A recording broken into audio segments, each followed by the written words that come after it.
All right, welcome everyone to another deep dive. You know the drill by now.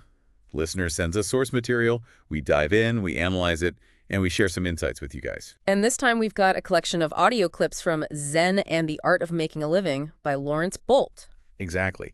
And our listener is looking to apply these ideas to their own career path they're kind of exploring.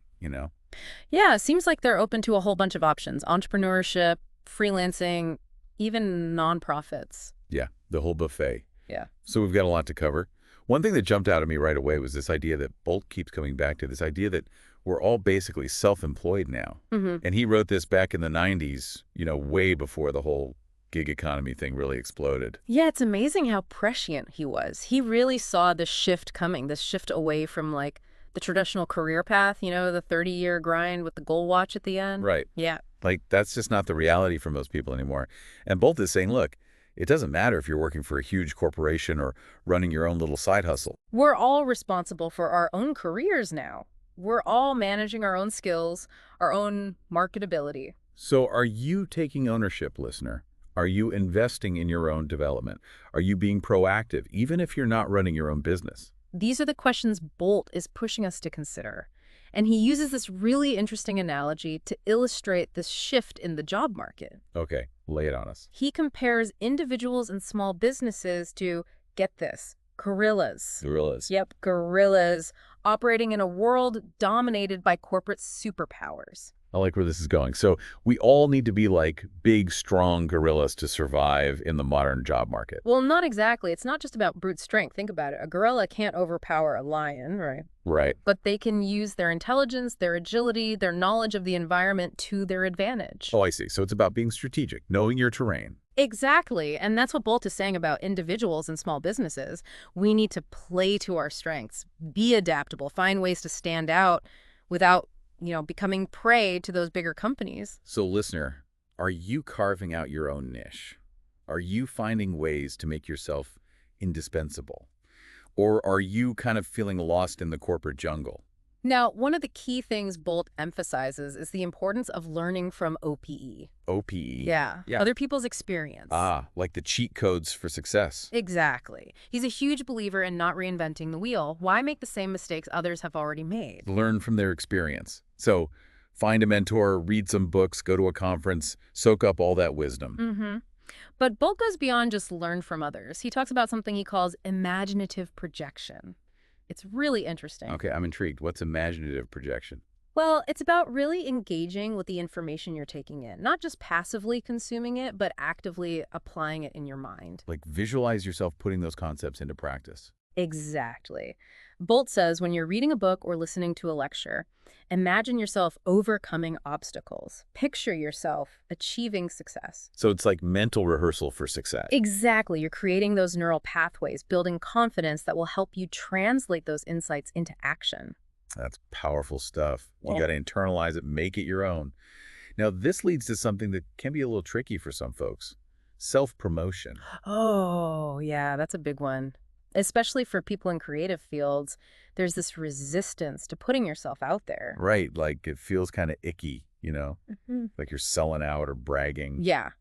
But Boldt has a really interesting perspective on this. He says this resistance often stems from a fear of being seen as inauthentic or even arrogant. So how does he suggest we overcome that? He frames it as a form of service. Service. Yeah. Mhm. He says, look, by highlighting your skills and accomplishments, you're actually helping people understand how you can be of value to them. It's about connecting the dots between what you offer and what others need. Exactly. And it takes the pressure off of feeling like you're just tooting your own horn. That's a great reframing. But how do we do this effectively? Where do we even start? Well, Boldt provides some concrete steps. One thing he emphasizes is developing a strong visual identity. In today's world, people make snap judgments based on visual cues. First impressions are huge. Absolutely. And it goes beyond just having a professional headshot. It's about having a well-designed logo, professional business cards, a website that visually represents your brand. It's like creating a cohesive visual story that reflects your skills and expertise. Precisely.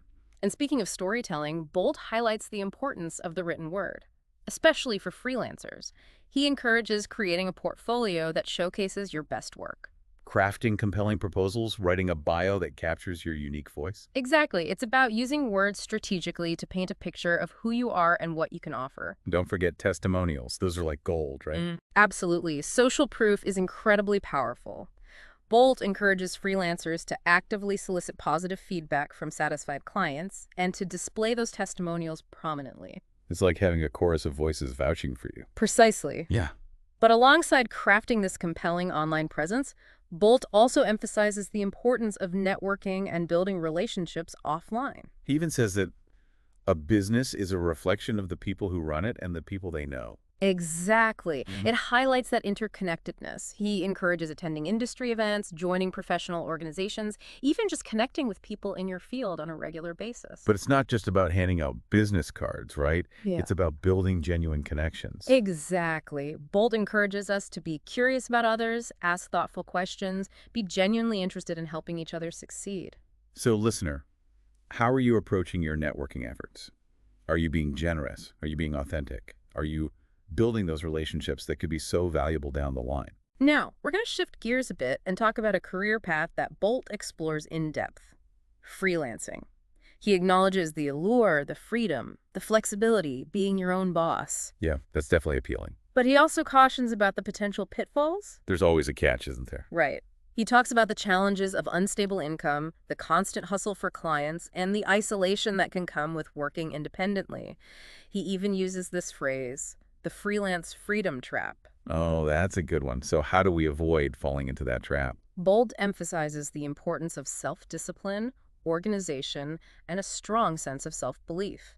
Successful freelancers are those who create their own structure, manage their time effectively, and stay motivated. So you need more than just the skills to do the work. You need the mental and emotional resilience to navigate the freelance life. Exactly. And even if you're not planning to freelance full-time, Boldt argues that developing this freelance mentality can be incredibly valuable in any career. Freelance mentality. It's about being adaptable, resourceful, self-directed, taking ownership of your work, seeking out opportunities, constantly learning and improving. It's like being entrepreneurial, even within a larger organization. Precisely. And this is where that self-marketing piece becomes even more crucial. You need to be able to articulate your value, highlight your achievements, position yourself for success. So, listener, are you doing that? Are you taking the initiative to market yourself within your current company? Are you making your contributions visible? Remember, whether you're a freelancer, an entrepreneur, or an employee within a larger company, you are essentially running your own career. That's a powerful thought. We're all self-employed in a sense. We're responsible for our own destinies. And Boldt's Zen and the Art of Making a Living is like a guidebook for navigating this new world of work. We've just scratched the surface here, but I feel like we've already unearthed some real gems. What do you think? Absolutely. And in the next part, we'll dig deeper into Boldt's specific advice for entrepreneurs, freelancers, and those seeking fulfillment within traditional organizations. Stay tuned, listener. We'll be back in a flash with more wisdom from Laurence Boldt. Welcome back to our deep dive into Zen and the Art of Making a Living.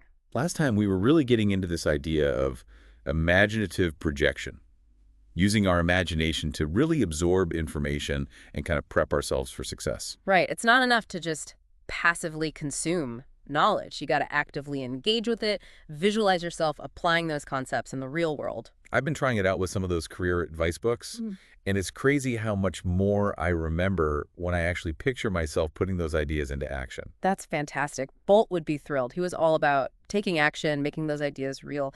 And speaking of taking action, let's talk about something that can be a little daunting for a lot of people. Okay, what's that? Self-promotion. Yeah, that can be a tough one.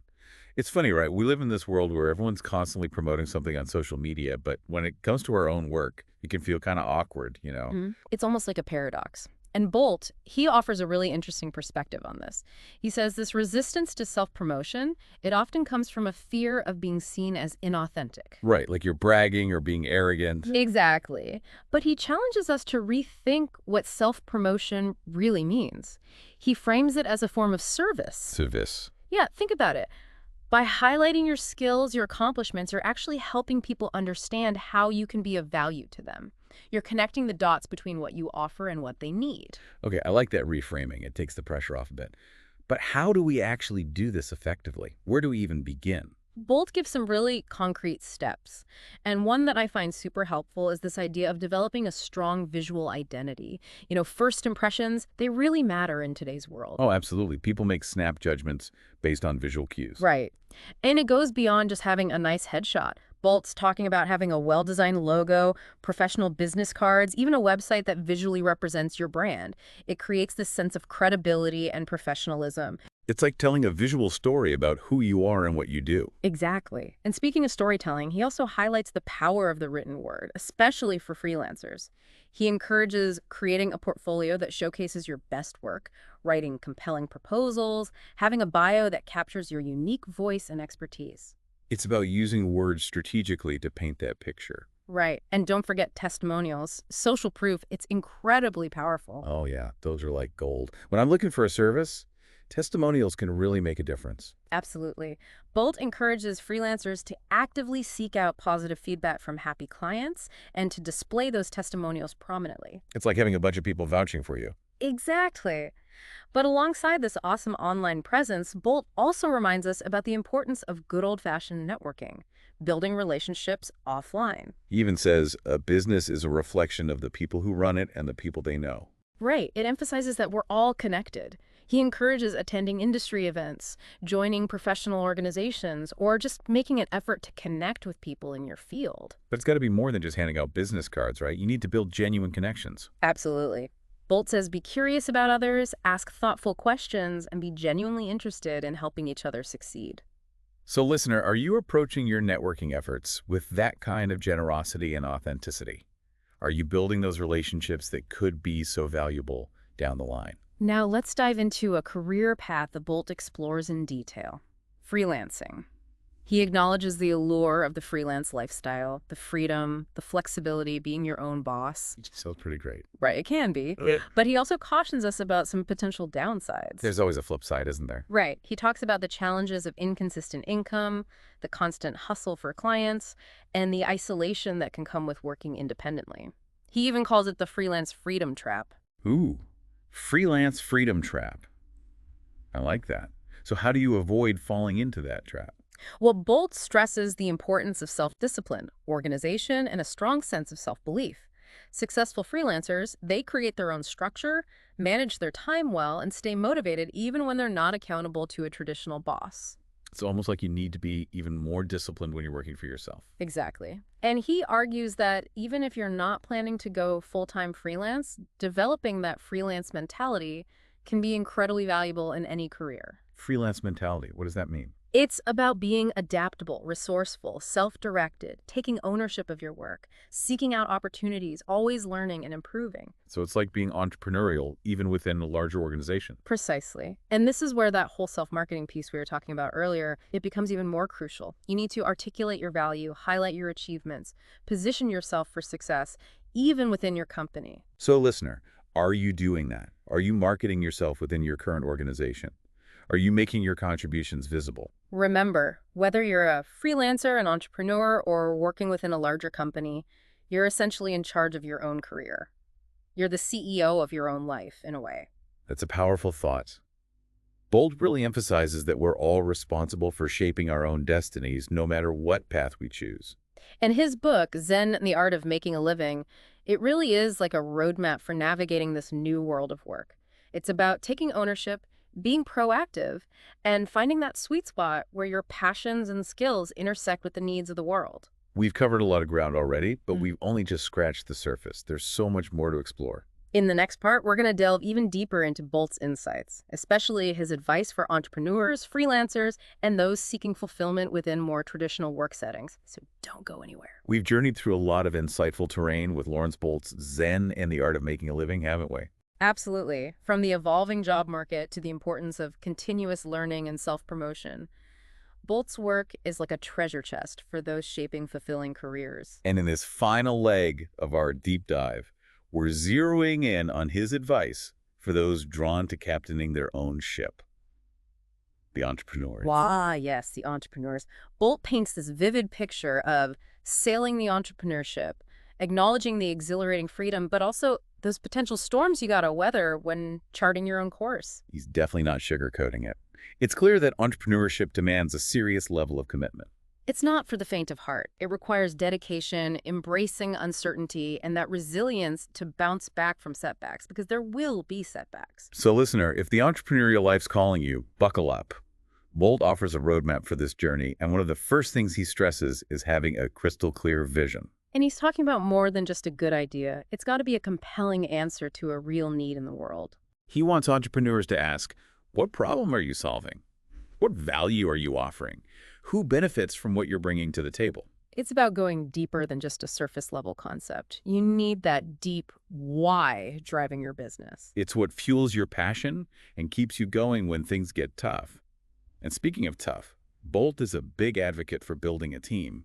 Don't try to go it alone. Exactly. Surround yourself with talented people who share your vision and bring different skills to the mix. He actually cautions against trying to do everything yourself. It often leads to burnout and can actually slow down your growth. It's about recognizing your strengths and weaknesses and bringing in people who can fill those gaps, creating a well-rounded team. And this leads to another key piece of advice. Start small. Boldt sees so many entrepreneurs getting caught up in huge ambitions, trying to do too much too quickly. He advocates for a much more measured approach. Start with a strong foundation and expand strategically as your business grows. It's about building something sustainable for the long haul. And that's where a solid business plan comes in. Boldt sees it as the roadmap for your entrepreneurial journey. It lays out your goals, strategies, financial projections. He even offers a step-by-step guide for creating one, breaking it down so it feels less intimidating. He knows it can be daunting for first-timers. He really wants to make the process accessible. He also doesn't shy away from the less glamorous side of starting a business. All that legal and financial stuff, licenses, permits, taxes, insurance, it can feel overwhelming. Absolutely. He encourages entrepreneurs to get expert advice from lawyers, accountants, even experienced mentors who've been there, done that. It's about having that support system to navigate those complexities. And then, once you've got that solid foundation, Boldt dives into the heart of it all. Marketing.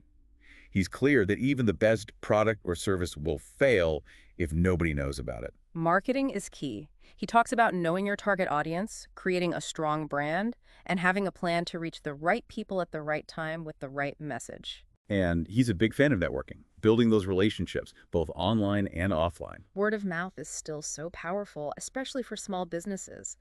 Boldt encourages entrepreneurs to get creative with their marketing, think outside the box, and use all the tools available. Now, throughout all this talk about entrepreneurship, Boldt keeps bringing it back to his Zen philosophy. Yeah, even in the chaos of launching a business, he reminds us to cultivate a sense of inner peace and clarity. He talks about staying calm, not getting overly attached to outcomes, and focusing on what you can control, your effort, your attitude, your actions. He even suggests things like mindfulness to manage stress, stay grounded, and make better decisions.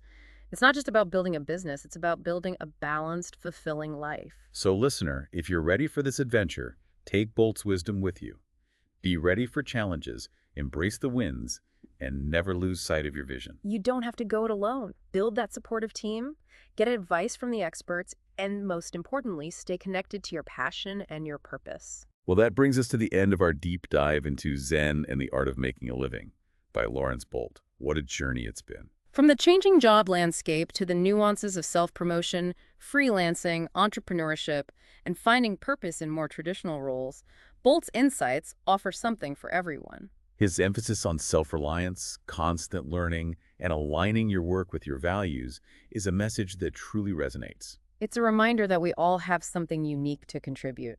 So, listener, we hope this deep dive has sparked some fresh perspectives, ignited some passions, and maybe even given you the courage to take some bold steps in your career. The world needs what you have to offer. Go out there and make your